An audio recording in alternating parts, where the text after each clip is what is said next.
Hello बच्चों, कैसे हैं आप सब। उम्मीद करता हूँ आप सब बढ़िया होंगे। आज की इस वीडियो में हम बात करेंगे PYQs की। हम कंटिन्यू कर रहे हैं क्लास 12 की फिजिक्स का second chapter electrostatic potential and capacitance, और आज हम कुछ PYQs को सॉल्व करेंगे। लास्ट वीडियो में भी हमने कुछ PYQ सॉल्व किए थे, क्योंकि ये चैप्टर जब हम बात करते हैं बोर्ड एग्जाम के पर्पज से तो काफी क्वेश्चन इससे आते हैं। कैपेसिटर से रिलेटेड आते हैं, पोटेंशियल एंड पोटेंशियल एनर्जी से रिलेटेड आते हैं। हमने कैपेसिटर से रिलेटेड कुछ PYQs पहले भी किए थे लास्ट वीडियो में, और आज भी हम कुछ PYQs के बारे में ही बात करते हैं। चलते हैं फर्स्ट PYQ से स्टार्ट करते हैं। ये दिल्ली एग्जाम 2013 का क्वेश्चन है। क्या क्वेश्चन है? A capacitor of unknown capacitance is connected across A battery of B volt. सबसे पहले तो हम अंडरलाइन करते जाएंगे उन चीजों को जिनकी हमें जरूरत पड़ेगी। Unknown capacitance, clear? Connected across A battery of B volt, battery of B volt. The charge stored in it is 360 microcoulomb, clear? When potential across the capacitor is reduced by 120 volt, reduced by 120 volt, potential reduced by 120 volt, the charge stored in it becomes 120 microcoulomb. Calculate the potential V and the unknown capacitance C. The charge stored in the capacitor if the voltage applied had increased by 120 volt. अब इसमें देखिए जिन जिन चीजों की हमको जरूरत थी हमने वो अंडरलाइन की हुई है, और आपको करना भी ऐसे ही पड़ेगा कि जब आप क्वेश्चन को सॉल्व करने की बात करते हो तो हमने स्टार्टिंग में भी बोला था क्वेश्चन 3 स्टेप में सॉल्व होता है। First one is the identification of data, यानी कि डेटा जो आपको दिया है उसको हम आइडेंटिफाई करते हैं, क्लियर? सेकंड स्टेप होता है एनालिसिस एंड फार्मूला एप्लीकेशन, यानी कि जो डेटा हमको दिया गया है, जो हमने आइडेंटिफाई किया है, हम उस डेटा को एनालाइज करेंगे एंड अकॉर्डिंग टू दैट हम क्या करेंगे? फार्मूला अप्लाई करेंगे। And third one is calculation, और अगर मैं बात करूं तो कैलकुलेशन का स्टेप सबसे इजी होता है। हो सकता है कई बच्चों को ना लगता हो कि इजी होता है, बट कैलकुलेशन सबसे इजी होता है। सबसे टफ स्टेप जो होता है, सबसे टफ पार्ट जो होता है न्यूमेरिकल को सॉल्व करने में, वो होता है आइडेंटिफिकेशन ऑफ डेटा। तो डेटा को आइडेंटिफाई करना जरूरी है। अब यहाँ पे इस क्वेश्चन में अगर हम बात करते हैं तो इस क्वेश्चन में देखिए आपको दो कंडीशंस दी गई हैं कि जब हमने कुछ वोल्टेज अप्लाई किया तो 360 माइक्रोकूलम चार्ज स्टोर हो रहा है, हमने वोल्टेज को रिड्यूस कर दिया तो कुछ और चार्ज स्टोर हो रहा है। तो हमको यहाँ पे वो अननोन कैपेसिटेंस और अननोन वोल्टेज फाइंड करना है। दैट मीन्स जो हमको गिवन है, क्या क्या गिवन है? हमको गिवन है B1 इज इक्वल V और B2 is equal V minus 120, और साथ ही साथ हमको क्या दिया है? Q1 जब है B1 वोल्टेज अप्लाई किया तो कितना चार्ज स्टोर हो रहा है? 360 माइक्रोकूलम, और Q2 जो आपका है that is 120 microcoulomb, clear? 120 reduce कर दिया। अब यहाँ पे देखो, अब हम इनके रिलेशन को यूज करेंगे। डेटा जो हमको दिया है हम इसको एनालाइज करेंगे, और कौन सा फॉर्मूला आएगा? Q और B दे रखा है और कैपेसिटेंस बोली गई है अननोन, तो हम कैपेसिटेंस का फॉर्मूला यूज कर सकते हैं। क्या यूज कर सकते हैं? अगर हम बात करते हैं for given capacitor, for given capacitor, अगर गिवन कैपेसिटर के लिए आप बात करते हो तो जो भी कैपेसिटर आपको दिया गया है उसके लिए क्या होगा? C इज इक्वल क्या हो जाएगा? Q अपॉन V, या हम बात करते हैं Q इज इक्वल CB। तो यहां से क्या आएगा? Q1 upon Q2 is equal C into B1 upon C into V2। Q is equal CV होता है, ठीक है? तो Q1 अपॉन Q2 का रेशियो हम फाइंड करेंगे, क्या आएगा? C into B1 upon C into B2, क्योंकि कैपेसिटेंस चेंज नहीं हो सकती जब तक हम प्लेट्स का सेपरेशन या एरिया चेंज ना करें। दैट मीन्स यहाँ पे केवल क्या चेंज हुई है? वोल्टेज चेंज करने पे चार्ज चेंज हुआ है, कैपेसिटेंस में कोई चेंज नहीं आएगा। तो यहाँ पे जो C है, इससे ये वाला C कैंसिल हो जाएगा। Q1 कितना है? 360 माइक्रोकूलम, Q2 कितना है? 120 माइक्रोकूलम, B1 आपको दे रखा है V divided by V minus 120। इससे इसको कैंसिल करेंगे, ये 3 टाइम्स कैंसिल होगा। When we will cross multiply then it becomes 3V minus 360 is equal V। 360 second side हम ट्रांसफर करेंगे तो ये क्या हो जाएगा? V इधर आएगा, माइनस हो जाएगा, that means 3V minus V is equal 360, that means 2V is equal 360, that means V is equal 180। Volt, पहला आ गया। ठीक, दूसरा हमको कैपेसिटेंस फाइंड करनी थी तो हम इसमें ये भी अप्लाई कर सकते हैं। Now C is equal Q1 upon B1। तो Q1 कितना है, Q1 की वैल्यू रखते हैं, that is 360 micro coulomb upon V1 कितना आया है 180 वोल्ट। ठीक, क्योंकि देखो B1 इज इक्वल V था और V की वैल्यू कितनी आई है 180, तो ये कितना हो जाएगा 360 माइक्रो कूलम बाई 180 हो जाएगा। अब 360 माइक्रो कूलम बाई 180 करेंगे, दैट मीन्स ये कितना आएगा C इज इक्वल 2 माइक्रो फेरेड। हो गया, C इज इक्वल 2 माइक्रो फेरेड। अब यहां पे देख लीजिए C इज इक्वल 2 माइक्रो फेरेड हो गया, दैट मीन्स फर्स्ट पार्ट हमारा सॉल्व हो चुका है ऑलमोस्ट, ये हो गया हमारा सॉल्व। सेकंड पार्ट में क्या बोला गया है, the charge stored in the capacitor if the voltage applied had increased by 120। ठीक, तो सेकंड कंडीशन को सॉल्व करने के लिए हम क्या करते हैं, सेकंड कंडीशन में हमने क्या यूज किया है, if voltage increased by 120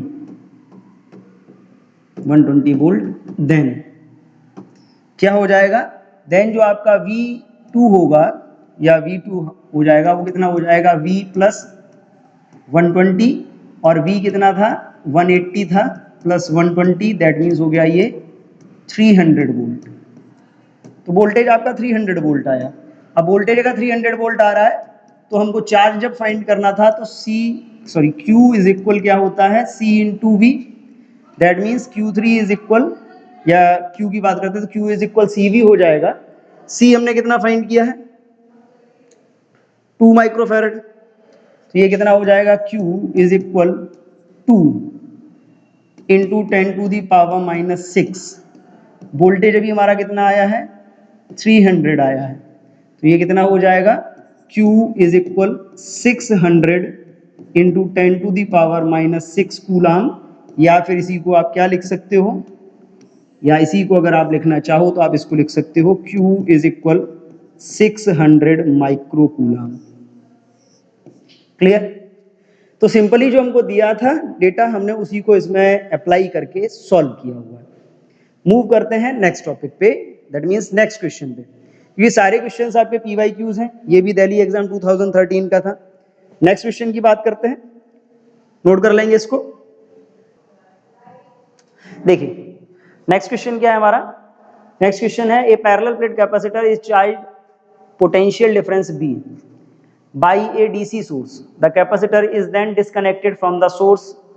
If the distance between the plates is doubled, state with reason how the following will change. देखिए कंडीशन क्या है, चार्ज कैपेसिटर है, ठीक है, पोटेंशियल डिफरेंस कितना है V, इसके बाद क्या हुआ है डिस्कनेक्ट कर दिया है। तो देखो डिस्कनेक्ट कर दोगे तो डिस्कनेक्ट करने के बाद क्या होगा, वोल्टेज 0 हो जाएगा, चार्ज कांस्टेंट हो जाएगा। अब यहां पे समझ लीजिए, आफ्टर डिस्कनेक्टिंग अगर हम बात करते हैं, आफ्टर डिस्कनेक्टिंग डीसी सोर्स, ठीक है, डीसी सोर्स का मतलब क्या हो गया बैटरी। अगर हम बैटरी डिस्कनेक्ट कर रहे हैं तो डिस्कनेक्ट करने के बाद क्या होगा, V हो जाएगा 0 और Q कैसा रहेगा, Q हो जाएगा आपका कांस्टेंट। क्यों कांस्टेंट, क्योंकि अब डिस्कनेक्ट कर दिया तो चार्ज नहीं बदल सकता, लेकिन डिस्कनेक्ट करने का मतलब है कि वोल्टेज हो गया 0, और जब वोल्टेज इसका 0 हो गया चार्ज बदलेगा नहीं। अब आगे की बात करते हैं, if the distance between the plates is doubled, ठीक, distance between plates is doubled, distance between plates is doubled,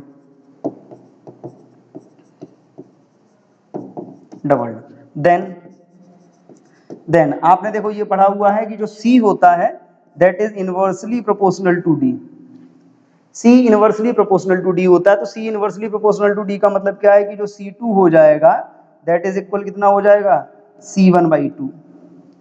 distance plates की अगर डबल कर दी है तो कैपेसिटेंस कितनी रह जाएगी, हाफ रह जाएगी, क्योंकि इनवर्सली प्रोपोर्शनल होता है। ठीक, अब यहां पे बात करनी है electric field between the plates कितना होगा। तो अब यहां पे देख लीजिए electric field between the plates को अगर हम फाइंड करना चाहेंगे तो कैसे करेंगे, क्या होगा? Number 1 electric field, electric field between plates.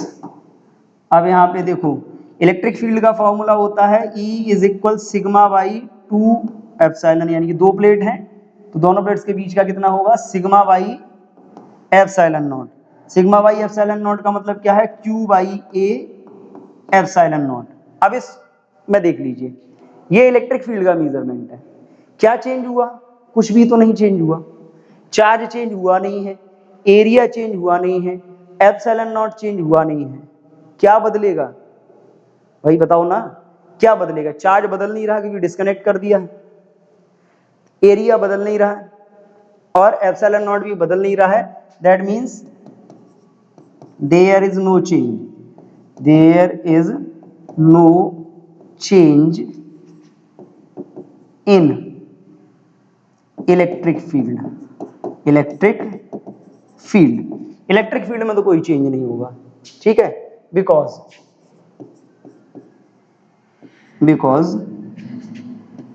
it depends only on charge, it depends on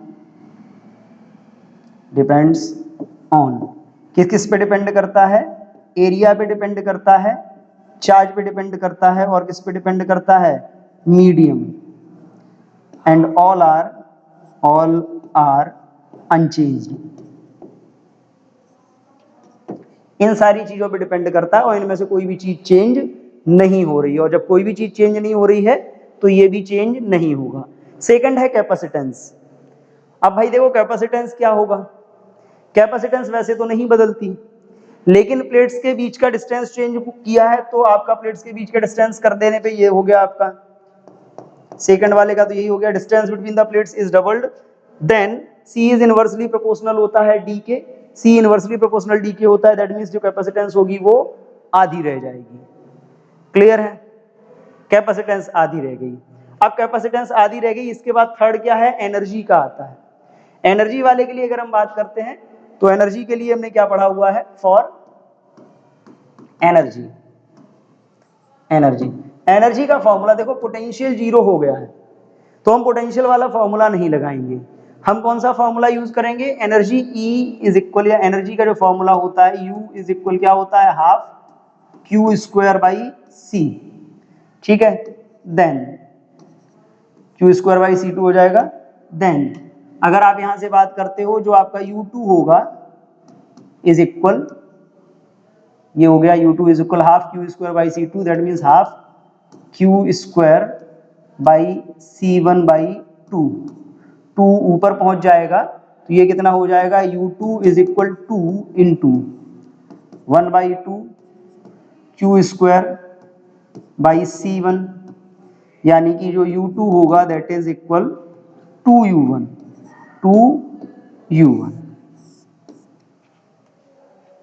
2U1। Capacitance double हो गई है, और अगर कैपेसिटेंस इसकी डबल हो गई, सॉरी कैपेसिटेंस हाफ हो गई है, कैपेसिटेंस अगर हाफ हो गई है तो इसमें स्टोर होने वाली एनर्जी क्या होगी? चेंज हो जाएगी। और एनर्जी के चेंज के लिए हमने चार्ज को कांस्टेंट माना है, तो फॉर्मूला हम कौन सा यूज करेंगे? U is equal half Q square by C।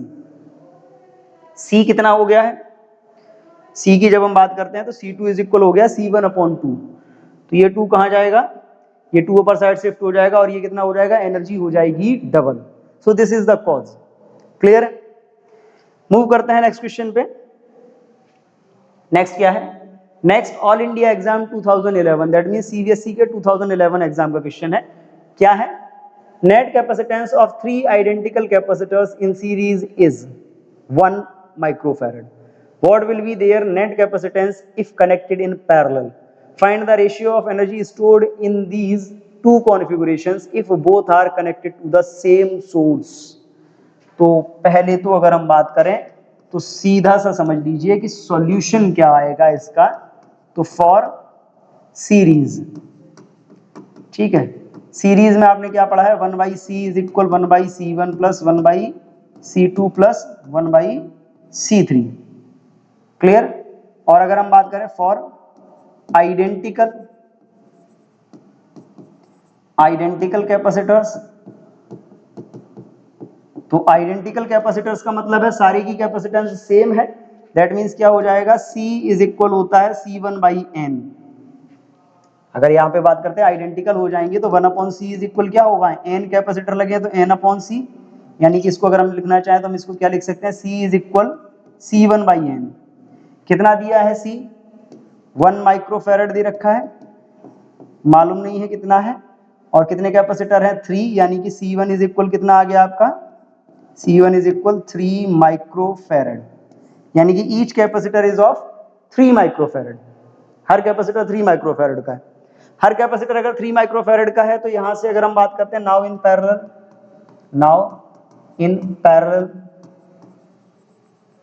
Parallel for identical, तो आइडेंटिकल कैपेसिटर्स के लिए पैरेलल में फॉर्मूला आपने क्या पढ़ा है, C इज इक्वल होगा C1 plus C2 plus C3, यानी कि C इज इक्वल क्या हो जाएगा 3C1। क्लियर, 3C1 हो गया, C1 की वैल्यू 3 है तो C इज इक्वल कितना हो जाएगा 3 into 3 microfarad, that means C is equal 9 microfarad. Clear, ये आ गया। नेक्स्ट फाइंड करना है, find the ratio of energy stored in these two configurations if both are connected to the same potential source.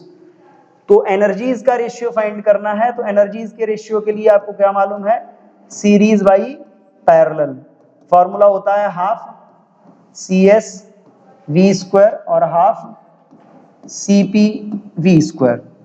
देख लीजिए, हाफ से half cancel, V से V, क्योंकि V सेम है, क्या आएगा US upon UP is equal, CS कितना था 1 माइक्रोफेरेड, CP कितना था 9 माइक्रोफेरेड, दैट मीन्स ये कितना आएगा US by UP is equal 1/9।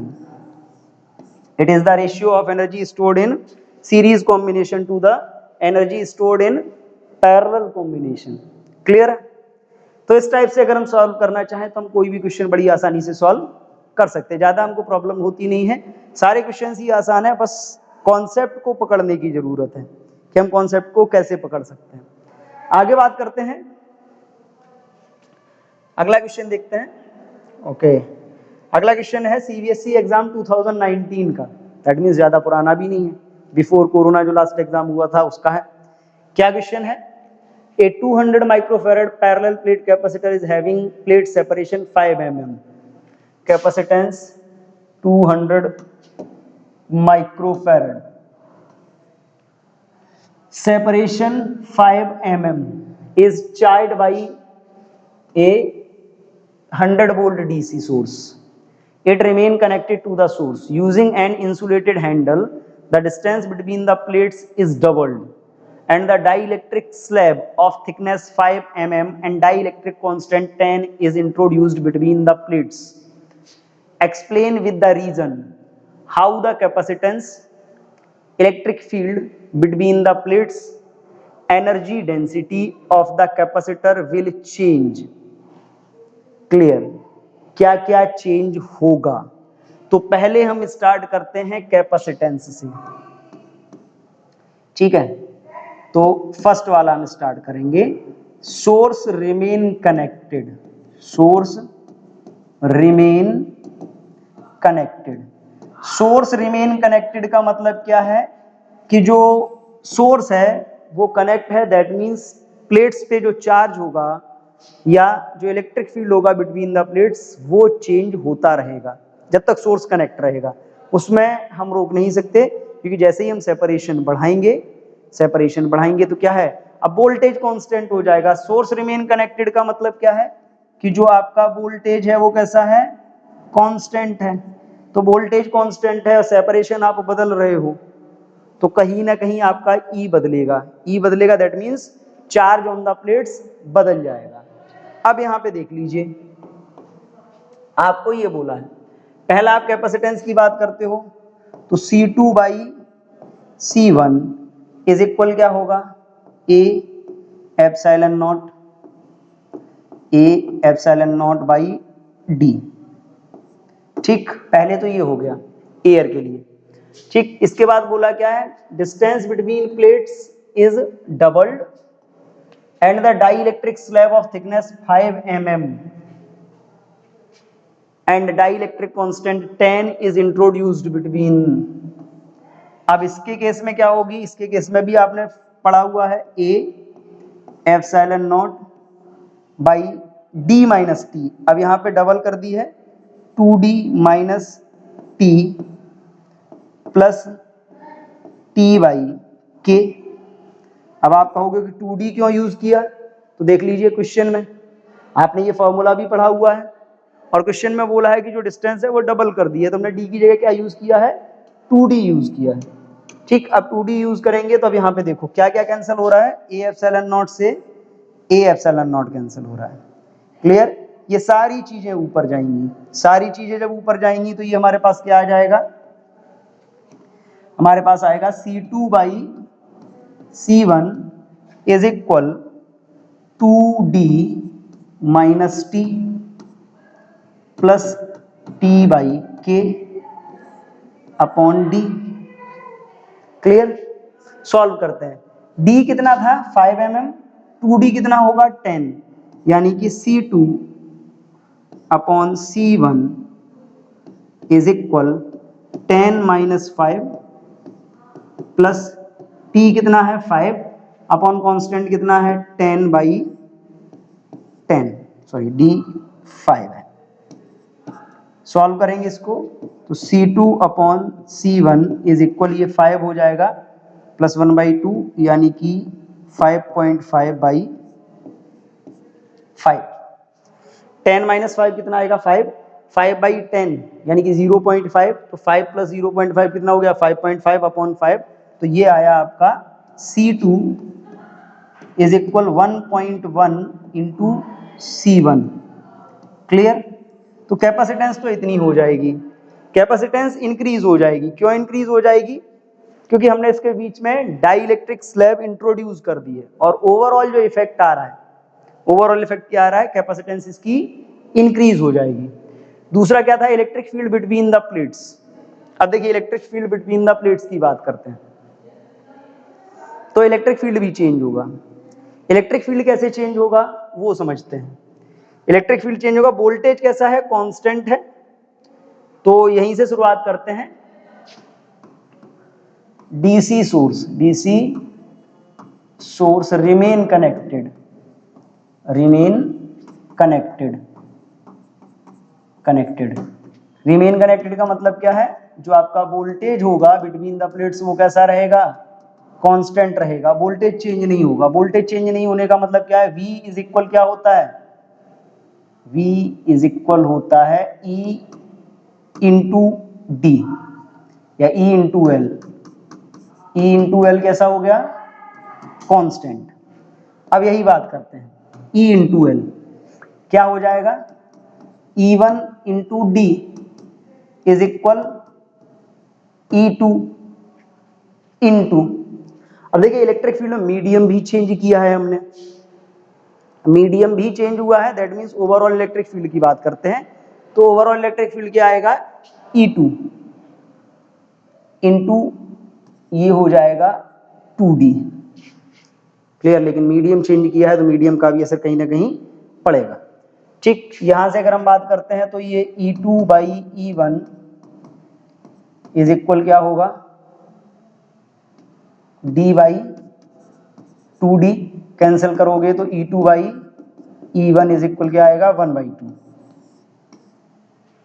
Clear, that means जो आपका इलेक्ट्रिक फील्ड है E क्या होगा, अगर आप यहां पे बात कर रहे हो तो E2 इज इक्वल क्या होगा E1/2, यानी कि इलेक्ट्रिक फील्ड आपका हाफ रह जाएगा, इलेक्ट्रिक फील्ड हाफ रह जाएगा, क्योंकि आपने डिस्टेंस कैसी कर दी है प्लेट्स के बीच की, डबल कर दी है। ठीक, इसके अलावा अगर आप बात करते हो, थर्ड में आपको क्या पूछा है, energy density of the capacitor will change. Energy density में क्या चेंज आएगा, तो अब यहां पे देख लीजिए, जब आप एनर्जी डेंसिटी की बात करते हो तो फॉर एनर्जी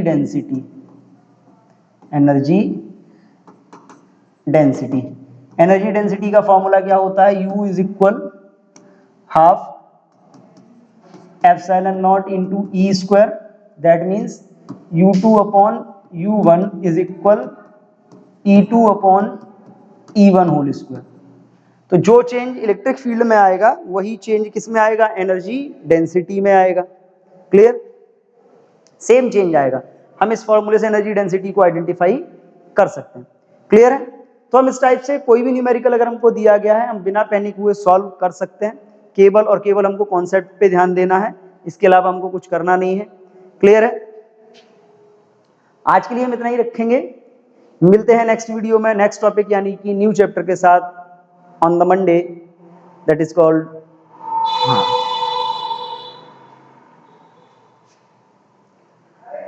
आज इतना ही रखेंगे। मिलते हैं नेक्स्ट डे नेक्स्ट टॉपिक के साथ जिसमें हम स्टार्ट करेंगे चैप्टर 3 करंट इलेक्ट्रिसिटी। तब तक के लिए थैंक यू एंड जय हिंद।